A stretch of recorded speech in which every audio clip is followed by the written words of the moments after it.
The Lion King has been a favourite film of many kids of the 90s, including myself, and more recently there was a new version of the film made in 2019 as well. The story follows Simba, who's a young lion whose father is the leader of a pride of lions. And what we're going to be doing today is discussing how Simba and his story relates to a famous parable that Jesus told, the parable of the lost son, or as it's more commonly known, the parable of the prodigal son. The parable of the lost son is a story about not just one, but two sons. One son decides to leave home and spends his inheritance on wild living. The older son stays at home, but never steps into the inheritance that his father has for him. Both sons had misunderstood who they were to be in their father's eyes.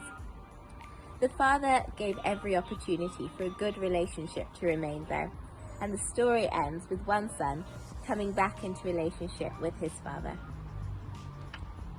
In the story of The Lion King, Simba runs away after his father is killed in a stampede that Simba believes is his fault. And after he's left his childhood home, Simba meets some friends, Timon and Pumbaa.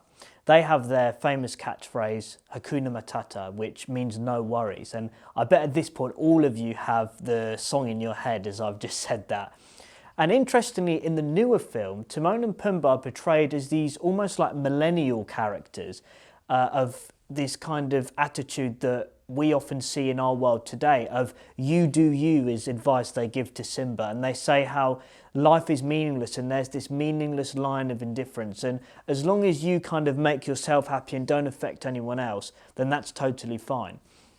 And Simba buys into this worldview for a while because it allows him to not confront the shame that he feels from his past and everything that happened with his father in the stampede.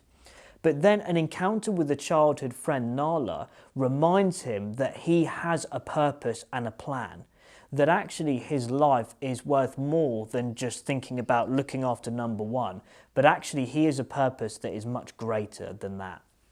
There's this scene in The Lion King where Rafiki, who is a mentor figure in the movie, remember we talked about Obi-Wan and Gandalf last week, Rafiki comes to Simba and he allows him to see his father. And his father has a really important message for him. He tells him, remember who you are. It is this realization of his identity as a rightful heir that enables Simba to pick up courage, to face and leave the shame of his father's death behind, and to overthrow evil in the kingdom. The story of the prodigal son shows us that we don't have to go away from home to be lost. We can be lost exactly where we are.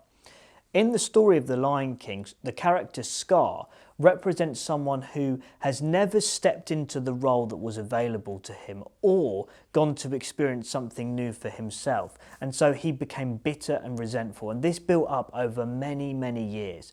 And so he had a victim mentality, which led to him doing all of these bad things and representing this bad character who had this scar that never healed inside of him. However, Simba, on the other hand, confronted the shame of the past and went back and made things right. And the good news of the story of The Lion King and the story of the prodigal son is that there's always an opportunity for us to go back and for our Father, who we believe is God, to meet us with open arms and accept us once we've made that decision to go back and be who we were always supposed to be.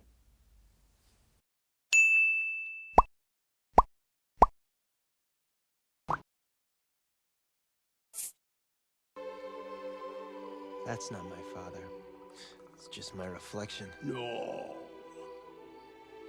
Look hard.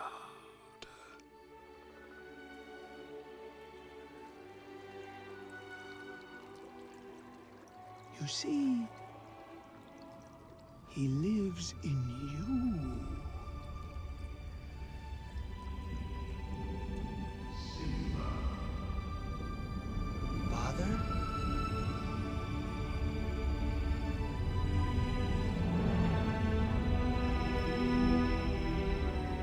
Simba, you have forgotten me.